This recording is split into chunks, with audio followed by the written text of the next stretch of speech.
అమ్మ చాలామంది నెగెటివ్‌గానే ఆలోచిస్తుంటారు. వాళ్ళు నెగెటివ్ మైండ్‌సెట్ ఏ వర్క్ జేసినా గూడా నెగెటివ్‌గానే ఆలోచిస్తుంటారు. ఇది జరుగుతదో, జరగదో, ఇది జేస్తే మనం ఏమైపోతామో ఏమో అని నెగెటివ్ మైండ్‌లే ఉంటది. వాళ్ళు పాజిటివ్‌గా థింక్ చేయాలి, పాజిటివ్‌గా మారాలంటే ఏం చేయాలమ్మా? గుడ్ క్వెషన్ అన్న. అయితే ఈ నెగెటివ్ అనేది మనకి పూర్వం ఒక సామెత ఉండేది. హ్మ్. కీడెంచి మేలెంచమన్నారు. అంటే అది అప్పట్లో అది అలా చెప్పారు. అంటే దాని వెనకాల ఆంతర్యం ఏమిటి అంటే చేసే ముందు ఆలోచించమని. అంతేగాని చేసే ముందు చెడుని చూడమని ఆ! కాదు.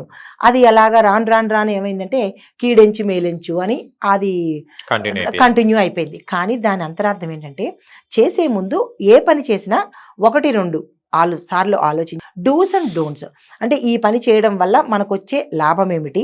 నష్టం ఏమిటి? అది 2 ఆలోచించుకుని మనకి నష్టం కనబడుతోంది అంటే ఆపేస్తాము. అంటే చెడు జరుగుతోంది అంటే యెస్. ఆపేస్తాము. లేదు మంచే జరుగుతోంది అంటే ముందుకు వెళ్ళొచ్చు.